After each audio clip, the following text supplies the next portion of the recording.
Welcome back, movie lovers. Today we're diving into a tense thriller where a family hides in an underground bunker, terrified of the mysterious breathers outside. The story starts with a happy family living their life. They don't know that in just a few minutes, something terrifying will happen.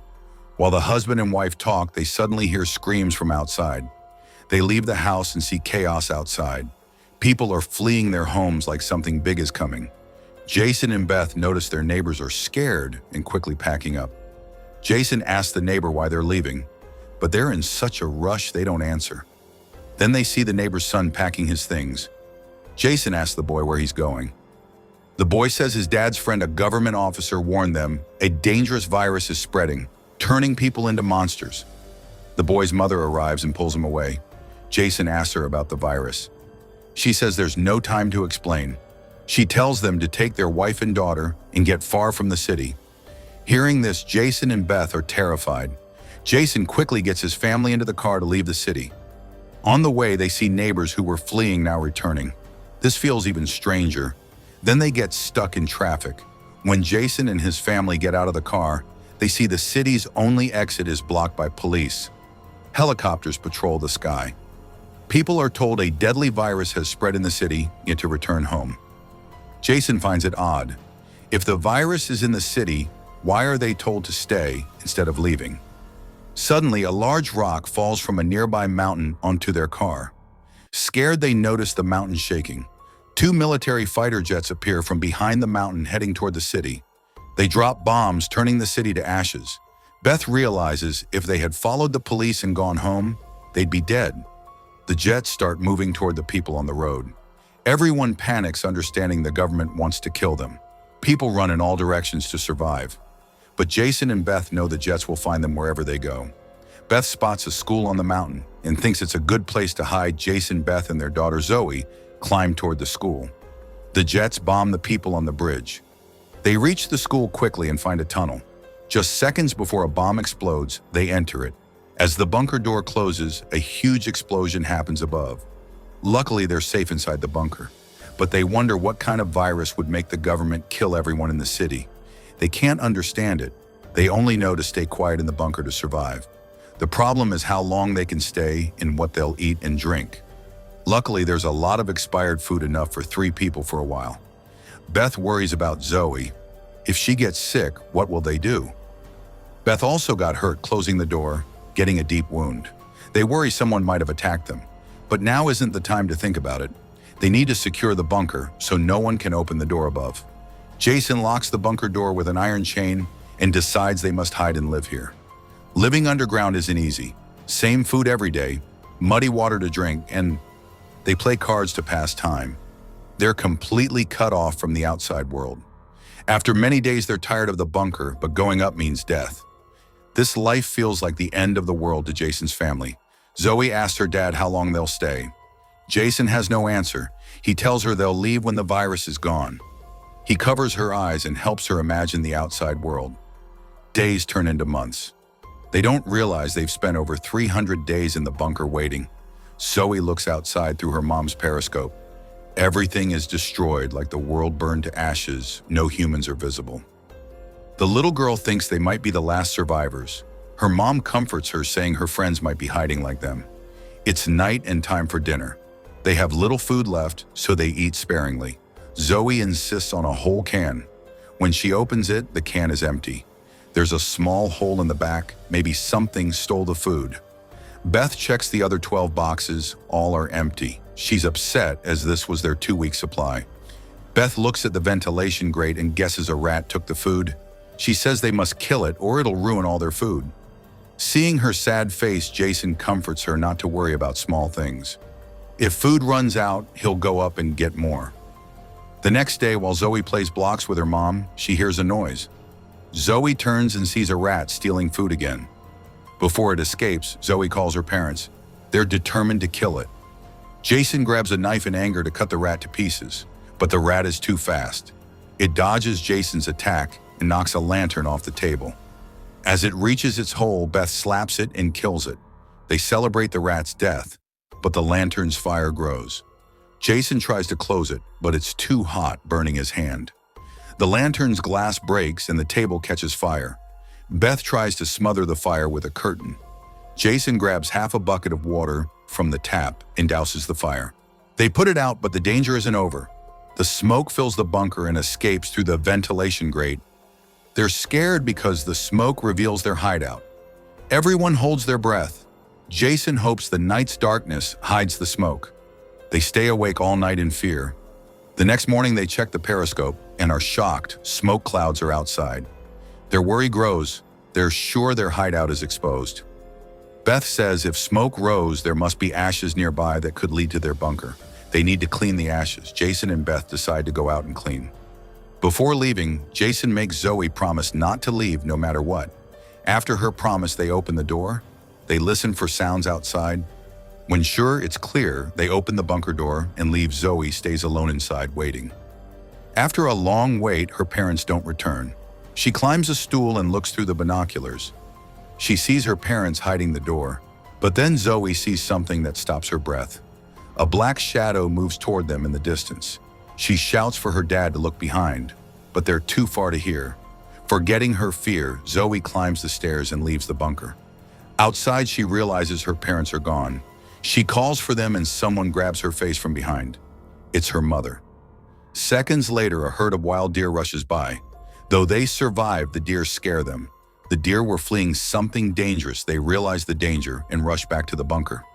Jason seals the door with wooden straps and tells everyone to stay silent.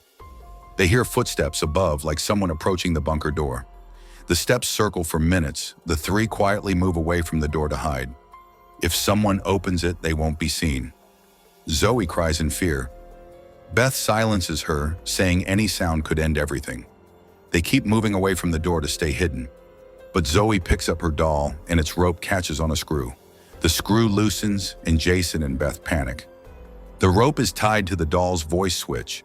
Before they can act, the screw snaps and the doll starts talking. Jason rips the doll apart, breaks the speaker, but it's too late.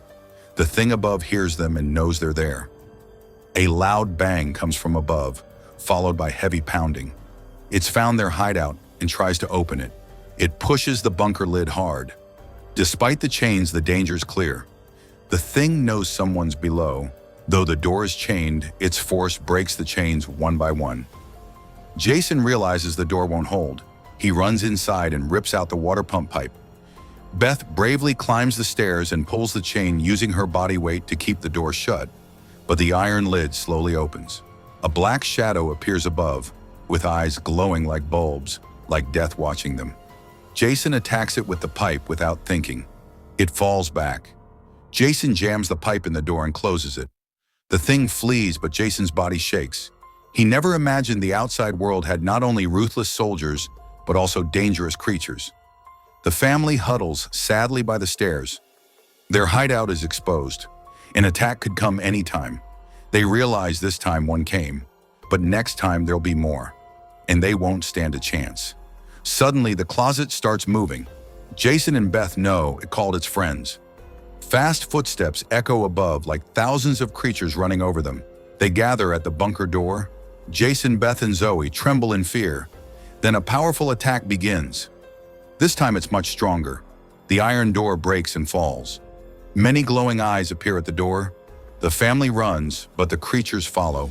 Beth throws her oil lamp, setting herself and a curtain on fire to block the door. They rush deeper into the bunker, but know this won't stop the creatures long. They have no escape.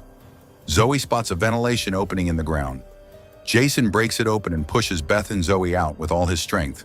But when he tries to follow, he gets stuck in the tight space. The creatures approach. Jason must escape. He sees no other way. Breaks his shoulder bones, screaming in pain. He pulls himself together and enters the ventilation. Beth pulls him out with all her strength. As Jason is about to escape, a huge creature grabs his leg. He knows he can't be saved, and there's no hope. He tells Beth to protect Zoe no matter what. The creature pulls him back into the bunker. Instead of fearing the creature, Jason challenges it to show its strength. Beth and Zoe hear screams from the bunker. Beth knows Jason is fighting to give them time to escape. She takes Zoe and runs in pain. Far from the bunker, Beth notices something odd. The highway to the outside world is now a high wall. No one can leave the city. A helicopter approaches from afar. Beth sees it's an army helicopter. It flies to them and shines a bright spotlight. As they try to run a large net, falls trapping them. They struggle, but the net holds tight. Beth sees green-eyed black shadows approaching through the net. The story's secret is revealed. The yellow-eyed figures with guns we thought were creatures aren't aliens or virus-infected. They're military soldiers in gas masks and night vision goggles. Their glowing eyes made them seem otherworldly. But why are the soldiers their enemies? You'll learn the rest of the secret later. Beth and Zoe are now in the soldiers' control. A soldier pulls out a large syringe and injects their necks. Their blood tests show both are infected with the deadly virus. They're a threat to the world and will be killed. When the virus first spread, many in this small city were infected. It spreads through the air, infecting others quickly. Infected people don't even know they're sick. The government has no cure. When Beth sees the soldiers won't spare her young daughter, she gets angry. Black marks appear on her face. Before she can act, a soldier's neck bursts with blood. It's Jason back from the dead. He didn't die in the bunker, but lost control and killed all the soldiers there. He's furious. Black marks cover his face, his eyes red with rage and his strength multiplied.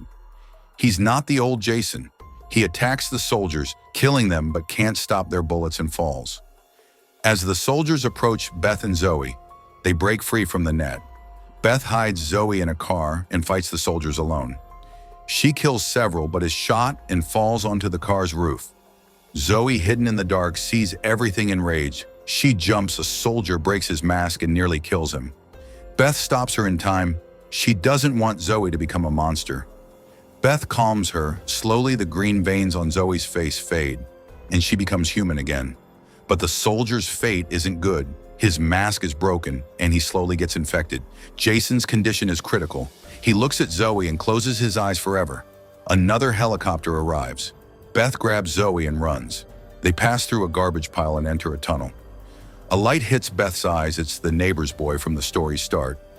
They follow him. He leads them to a cave-like tunnel where his parents and others are hiding. They're infected with the virus like Beth and Zoe. To survive, they live like rats in the dark. The virus is dangerous but not deadly. It attacks the body more when the infected are scared or angry, but they've learned to control themselves. They thought the city's soldiers were monsters, but they're the monsters themselves. With this, the story ends. If you liked the video, please subscribe to our channel and like the video.